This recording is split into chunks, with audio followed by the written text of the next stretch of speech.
সেদিন কোটা আন্দোলন ছিল একটি সামাজিক আন্দোলন। আমরা করেছিলাম 15 বছর রাজনৈতিক আন্দোলন। রাজনৈতিক আন্দোলন যে প্রেক্ষাপট তৈরি করেছে, জনসচেতনতা তৈরি করেছে, সংগ্রামী চেতনা মানুষের মধ্যে তৈরি হয়েছিল, অপশাসন, দুঃশাসন, স্বৈরশাসনের বিরুদ্ধে যে ক্ষোভ দানা বেঁধে উঠেছিল, সেদিন এই সামাজিক আন্দোলন, ছাত্র জনতার আন্দোলন বিস্ফোরণ ঘটে একটি পরিপূর্ণ বিপ্লবে রূপান্তর হয়েছিল। যেদিন শেখ হাসিনা টেলিভিশন ভাষণে বলেছিলেন অত্যন্ত দাম্ভিকতার সাথে, আমার পরে রাষ্ট্র চালাবে কে? এই ঘোষণা দিয়ে মানুষের উপর মানুষকে দাস বানিয়েছিল, গোলাম বানিয়েছিল, যেমনটি শেখ হাসিনা বাংলাদেশের মানুষকে দাস এবং গোলাম মনে করত। কিন্তু এদেশের জনগণ ফেরাউনের এই প্রেতাত্মা শেখ হাসিনার দাম্ভিকতার জবাব দিয়েছে। তিনি একমাত্র বাংলাদেশের ক্ষমতা জাতিকে নেতৃত্ব দেওয়ার যোগ্য হিসাবে নিজেকে ঘোষণা করেছিল, কিন্তু এমন বেইজ্জতির সাথে বিদায় নিয়েছে, ইতিহাসে একটি ছাড়া দ্বিতীয় আরেকটি ঘটনা পাওয়া যায় না। কোন ঘটনাটি জানেন? সেদিন এখতিয়ার উদ্দিন মোহাম্মদ বখতিয়ার খিলজি যখন 12 জন সৈনিকের নেতৃত্বে রাজা লক্ষণ সেনকে হামলা করতে এসেছিলেন, মোকাবেলার সাহস না পেয়ে লক্ষণ সেন যেমন গোপনে পিছন দরজা দিয়ে পালিয়ে গিয়েছিলেন, আবার সেই ইতিহাসের পুনরাবৃত্তি শেখ হাসিনা করলেন। কোথায় শেখ হাসিনার সেই দাম্ভিকতা এবং নিজেকে প্রভু হিসাবে দাবি করার সেই আস্ফালন? তিনি এমন রাজনীতি উপহার দিয়েছেন, দলীয় নেতা কর্মীকেও কিছু বলে যেতে পারেন নাই। এখনো আওয়ামী লীগের নেতারা অভিভাবকহীন, দিশেহারা, দিক নির্দেশনাহীন।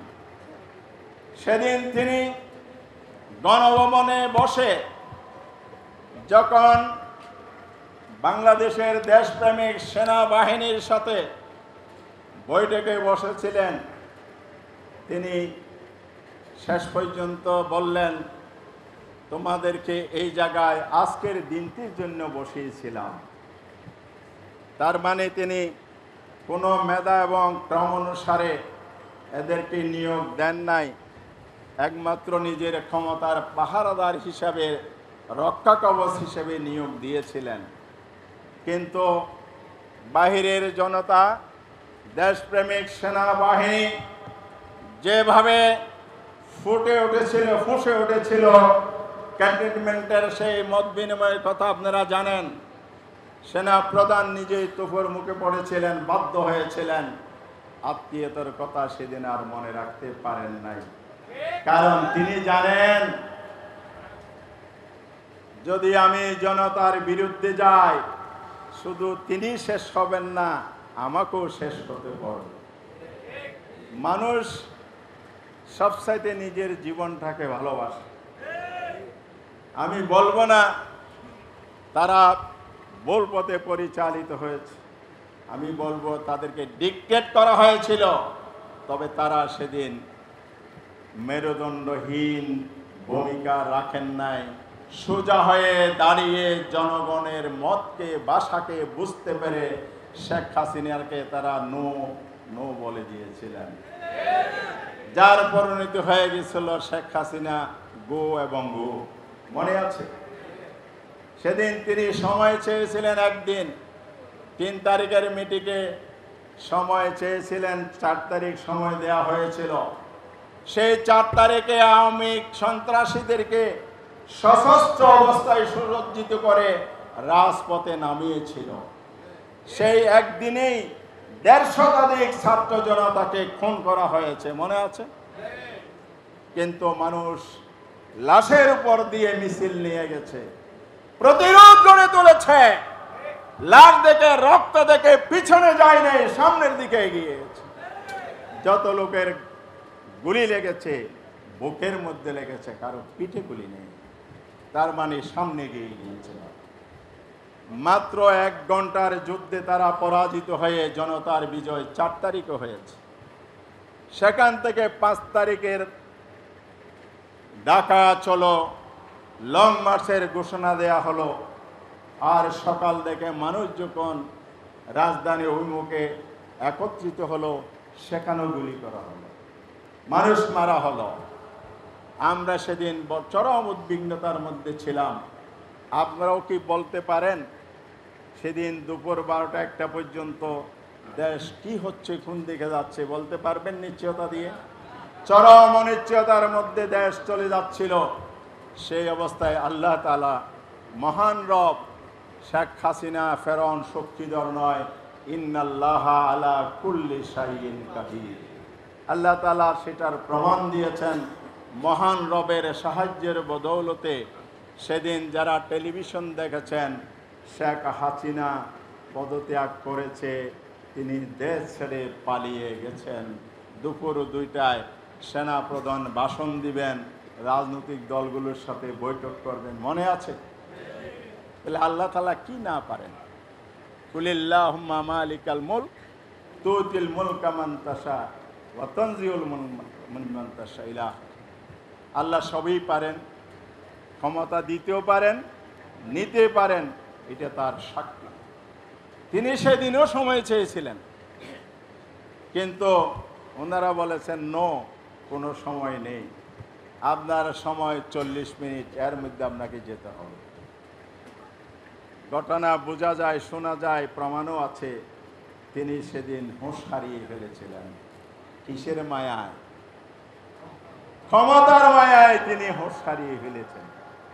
যেই গণভবনে বসে এত বিলাসী জীবন যাপন, যদি জাদুঘর হয়, ঘোষণা দিয়েছে সরকার গণভবনকে জাদুঘর বানাবে, তাহলে আপনাদেরকে দেখার, উপভোগ করার, সেগুলো পরিদর্শনের সুযোগ মিলবে, তখনই প্রকৃত অবস্থা জানতে পারবেন। সত্যিকার অর্থে সেখানে সাদ্দাদের বেহেশত বানানো হয়েছে। মাঝে মধ্যে কিঞ্চিত নমুনা আসতে, তিনি কি করতেন ওখানে বসে বসে, পুকুরে মাছের পোনা ছাড়া থেকে এমন অনেক কিছু আয়োজন করে রেখেছিলেন। এই কারণেই তিনি 96 সালের বিদায়কালে মেয়াদ শেষে 1 টাকা দিয়ে গণভবন কিনতে চেয়েছিলেন, মনে আছে? ইতিহাস ভুলে যান, এটাই তো আমাদের দুর্ভাগ্য। হয়তো আজকের ইতিহাস, আগস্ট বিপ্লবের ইতিহাসও আপনারা বলবেন। সেটা যদি হয় তাহলে জাতির কপালে আবার সেই দুর্ভাগ্য নেমে আসবে। ইতিহাস বলা যাবে না, ইতিহাসকে ধারণ করে সামনের দিকে এগিয়ে যেতে হবে। প্রিয় ভাই আমার, সেদিন তাকে চলে যেতে হয়েছে অত্যন্ত জিল্লতির সাথে। ইতিহাস এটা বলে বিশ্বাসঘাতক ক্ষমতায় দীর্ঘদিন থাকতে পারে না। তাদেরকে সম্মানের সাথে ফুলের মালা পরিয়ে বিদায় দেয়া যায় না। তারা ঘৃণা, ক্ষোভ, অপমান, লাঞ্ছনা নিয়ে ইতিহাসের রেকর্ড সৃষ্টি করে, দৃষ্টান্ত সৃষ্টি করে তাদেরকে বিদায় নিতে হয়। অতীতের নমরুদ ফেরাউনের কথা আমরা জানি। প্রিয় ভাইরা আমার, বিপ্লব হয়েছে, দেশ স্বাধীন হয়েছে। আমাদের এটা 3য় স্বাধীনতা। কথা কি ভুল হবে? 47 সাল যদি স্বাধীন না হতো, স্বাধীন বাংলাদেশ কি হতো? সেদিনের মানচিত্রই তো আবার 71 সালের স্বাধীনতোত্তর বাংলাদেশ। সেদিন কাশ্মীর স্বাধীন হতে পারে নাই, আজও পর্যন্ত পরাজয়ের গ্লানি নিয়ে তারা আছে। বাংলাদেশ যদি 47-এ স্বাধীন না হতো, তাহলে আমরা 71 সালের স্বাধীনতা পেতাম না। আমাদেরকে সেই কাশ্মীরের ভাগ্য বরণ করতে হতো। এটাই ইতিহাস। এই জন্য প্রথম স্বাধীনতা যদি ওটা হয় 47, আমাদের দ্বিতীয় স্বাধীনতা 71 সাল, যেখানে 9 মাস রক্তক্ষয়ী যুদ্ধ হয়েছে। বাংলাদেশের সর্বশ্রেণীর মানুষ সেখানে অংশগ্রহণ করেছে। এবং সেদিন যেই দল নিজেদের কৃতিত্ব দাবি করে, এটা হলো ইতিহাস বিকৃতি। এটার নাম কি? ইতিহাস বিকৃতি। ইতিহাস বিকৃতি তখনও হয়েছে, মেয়ের শাসনামলও হয়েছে। ইতিহাস বিকৃতির ঘটনাবলী অনেক আছে, সে সময়ও বিগত সময়ও হয়েছে। সুতরাং আমরা যেটা আজকে জাতির সামনে পেশ করতে চাই, আমরা দ্বিতীয় স্বাধীনতা যেটা বলছি, এটা বাংলাদেশ পিরিয়ড হিসাবে দ্বিতীয় স্বাধীনতা, এতে কোনো সন্দেহ নেই। ৭১-এর যে স্বাধীনতা ছিল, স্বাধীনতার মূল মন্ত্র, মূল নীতি, সেখান থেকে যখন তারা সরে যায়, তখন এই আবার দ্বিতীয় স্বাধীনতার প্রয়োজন দেখা দিয়েছে। দ্বিতীয় স্বাধীনতা যুদ্ধে ৭১ সালের মতো রক্তক্ষয়ী না হলো, স্বল্প সময়ের রেকর্ড যদি বিশ্লেষণ করা হয়, ইতিহাসের অনেক যুদ্ধের ইতিহাসকে ম্লান করেছে আগস্ট বিপ্লব। আমরা এই রক্ত বৃথা দিতে দেব না। আমরা নতুন করে শপথ নেব, আমাদের শহীদগণ, হাজার অধিক মানুষ শহীদ হয়েছে, ১১০০ অধিক মানুষ এখনো নিখোঁজ আছে, প্রায় ৩০,০০০ মানুষ আহত পঙ্গু হয়ে এখনো হাসপাতালে, কেউ হাত হারিয়েছে, কেউ পা হারিয়েছে, ৩৫০ মানুষ চোখ হারিয়েছে, এখনো তাদের যথাযথ চিকিৎসা হচ্ছে না বলেই রিপোর্ট মানুষ মিডিয়ার মাধ্যমে জানতে পারে। আমরা এই শহীদদের প্রতি শ্রদ্ধা জানাতে গিয়ে জামায়াত ইসলামীর পক্ষ থেকে প্রতি নিহত পরিবারকে ২ লক্ষ টাকা করে বরাদ্দ দেওয়া হয়েছে এবং আহত পরিবারকেও আমরা পর্যাপ্ত সাহায্যের জন্য ভূমিকা পালন করছি। আর সরকার মহোদয়কে আমরা বলবো, সেই শহীদ পরিবারগুলো রাষ্ট্রকে যেভাবে কাছে পাওয়ার কথা সেটা পায় না। এখনো রাষ্ট্রীয় কর্মসূচি দৃশ্যমান নয়। একটি ঘোষণা আমরা দেখেছি, শহীদ পরিবারকে ৫ লক্ষ টাকা, আহতদেরকে ১ লক্ষ টাকা ঘোষণা দিয়েছে। তবে সময় যেমন বিলম্বিত হচ্ছে, আর এই পরিবারগুলোর জন্য এটা মোটেই পর্যাপ্ত ক্ষতিপূরণ নয়। আমরা একটি সংগঠন হিসেবে জনগণের অর্থে যদি আমরা এতটুকু ভূমিকা পালন করি, তাহলে আপনারা রাষ্ট্রের দায়িত্ব নিয়ে সরকার পরিচালনা করছেন, আমরা আহ্বান জানাবো, শহীদদের যথাযথ মর্যাদা দিন, জাতীয় বীর হিসাবে ঘোষণা দিন তাদেরকে। এই স্বাধীনতা যুদ্ধের সবচেয়ে মর্যাদার প্রতীক হলো এই ১,০০০ শহীদ। যদি আপনারা তালিকা করেছেন, আপনাদের এই সরকারের স্বরাষ্ট্রমন্ত্রী বলেছিল, উপদেষ্টা বলেছিল ১,০০০-এর মতো মানুষ খুন হয়েছে। সঠিক তালিকা প্রণয়ন করুন, যথাযথ সহায়তা দিন। কর্মক্ষণ পরিবার একজন যখন দুনিয়া থেকে চলে যায়, পরিবারটা নিঃস্ব হয়ে যায়, তার ভবিষ্যৎ অন্ধকার হয়ে যায়। সেই পরিবারকে পরিপূর্ণ স্বাবলম্বী করার দায়িত্ব হলো সরকারের। আমরা এই জায়গায় সে দাবি উচ্চারণ করতে চাই। আপনারা কি একমত আছেন? তাহলে আমরা প্রত্যাশা রাখি, এটা কোনো পলিটিক্যাল গভর্নমেন্ট নয়, এটা অন্তর্বর্তীকালীন সরকার একটি বিপ্লবের ফসল। রাষ্ট্র পরিচালনায় জনমতের জন আকাঙ্ক্ষা, জনপ্রত্যাশার প্রতিফলন করাতে হবে, এটাই জনগণ আপনাদের কাছে আশা করে। আওয়ামী লীগকে তাড়িয়ে আবার আরেকটি স্বৈরাচারের প্রতিস্থাপিত হোক, এটা কি জনগণ চায়? এমনটি যদি হয়, আবার বাংলার জনগণ ফুঁসে উঠবে, রাজপথে প্রতিরোধ গড়ে তুলবে। এই জন্য আপনাদেরকে সজাগ থাকতে হবে। কোথাও যদি জনগণকে হয়রানি করা হয়, সন্ত্রাসী কর্মকাণ্ড চলে, লুটপাট চলে, সুর পাল্টিয়ে, খোলস পাল্টিয়ে যদি রাজনৈতিক আশ্রয়ে দুর্বৃত্তায়ন হয়, যে দুর্বৃত্তায়নকে বাংলাদেশকে জিল্লতির সাথে বিদায় করতে হয়েছে, সেই জনতা বাংলাদেশে এখন আছে, সে তরুণ এবং ছাত্র সমাজ এখন বাংলাদেশে আছে। বলে যাবেন না আমরা এখন বিজয় উল্লাসে সব ভুলে গেছি। সুতরাং সংগ্রামী জনতার স্রোত স্তব্ধ করা যায়নি, আগামীতেও যাবে না ইনশাআল্লাহ। আমরা সবাইকে সতর্ক করছি, ইভেন আপনাদেরকেও সতর্ক করছি, বলেও সেই দিকে হাত বাড়ানো যাবে না। আলহামদুলিল্লাহ, এই ক্ষেত্রে জামাত ইসলামী আস্থার সাথে বলতে পারে, আমরা এমন এক কর্মী বাহিনী তৈরি করেছি, যেই কর্মী বাহিনী আল্লাহকে ভয় করে, যেই কর্মী বাহিনী অপরের হক সম্পর্কে সচেতন, যেই কর্মী বাহিনী রাষ্ট্র সম্পদকে জনগণের সম্পদ এবং আমানত মনে করে, যেই কর্মী বাহিনী পরকালীন জবাবদিহিতায় বিশ্বাসী, এই হক নষ্ট করলে, সীমা লঙ্ঘন করলে তার আখিরাত নষ্ট হবে, সেই কর্মী বাহিনী জামাত ইসলামী তৈরি করেছে। সেই কারণে আমরা আশ্বস্ত, আমাদের জনগণ আমাদের প্রতি আস্থাশীল।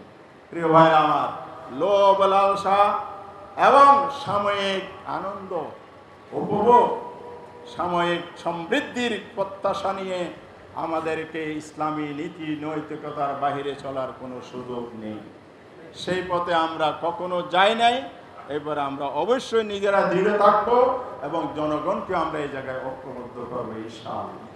জনগণকে সাবধান করব, আমাদের দেশের স্বাধীনতা সার্বভৌমত্বের জন্য আমরা জীবন দেব।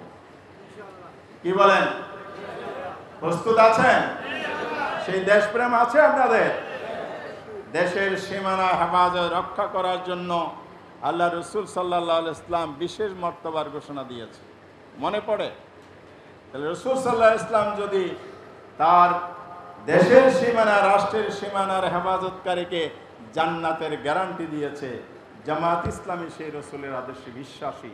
এই জন্য আমাদের কর্মীদের মধ্যে ইসলামী চিন্তা চেতনার আলোকে দেশপ্রেম অত্যন্ত প্রখর। সেই কারণে দেশের পাহারাদারির ভূমিকা পালন করতে হবে জামাত ইসলামীর কর্মীদের, জনগণকে সাথে নিয়ে। এক কথায় দেশের সুশাসন, ন্যায় বিচার প্রতিষ্ঠিত হবে, সন্ত্রাস বিদায় নেবে, খুন খারাপি বিদায় নেবে, অন্যায় অপশাসন বিদায় নেবে।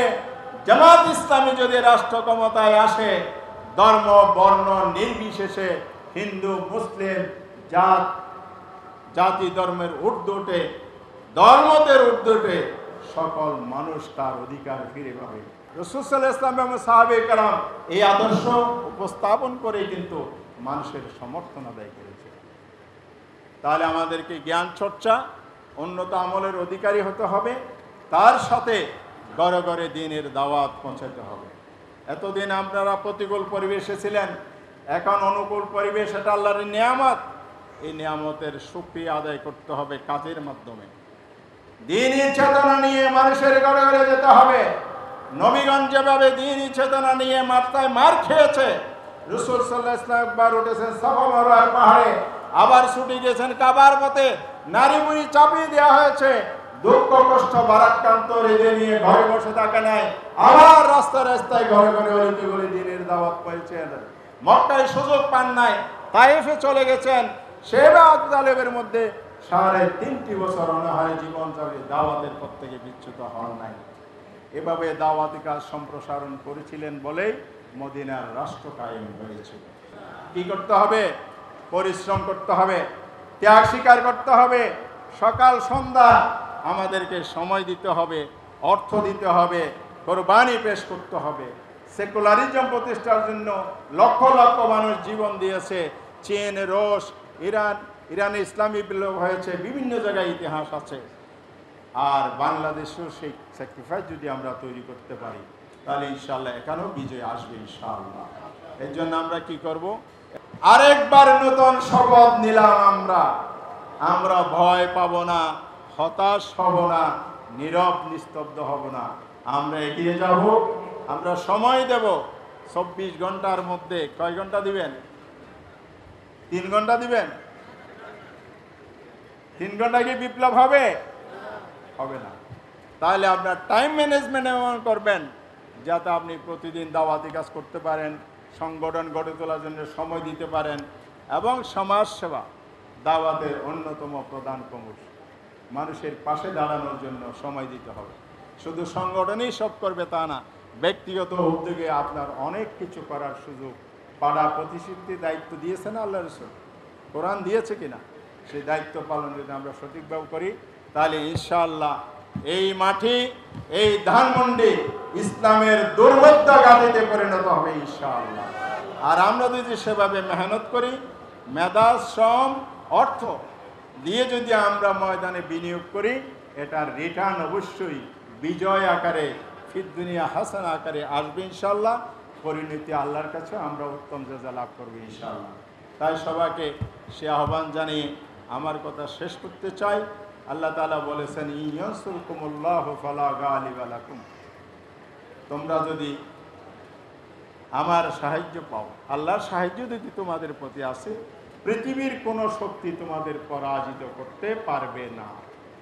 ওয়াইয়াহযুলকুম ফামানজাল্লাযী ইয়ানসুরুকুম মিন বা'দি, আর আমি যদি সাহায্য না করি, পৃথিবীর এমন কোন শক্তি আছে তোমাদেরকে সাহায্য করবে? 5ই আগস্ট কোন শক্তির সাহায্যে বিজয় এসেছিল? বদর, উহুদ কোন শক্তির সাহায্যে বদর এসেছিল? সে মহান রবের সাহায্য। এই জন্য আল্লাহর উপর তাওয়াক্কুল করতে হবে। আল্লাহ বলেছেন, ওয়ালাল্লাহি ফালিয়াতাওয়াক্কালিল মুমিনুন, আমরা মুমিন, আমরা পৃথিবীর কোনো বৈশ্বিক শক্তির উপর নির্ভরশীল হব না, আল্লাহর সাহায্যের উপর নির্ভরশীল হব। এই জন্য আল্লাহর কাছে ধন্যা দিতে হবে, চাইতে হবে। পরিশ্রম, ত্যাগ স্বীকারের পাশাপাশি আল্লাহর সান্নিধ্যে পৌঁছলে ইনশাআল্লাহ আল্লাহ রাব্বুল আলামিন ওয়াদান হাক্কান আলাইনা নাসরুল মুমিনিন, তিনি তার কৃত ওয়াদা পূরণ করবেন।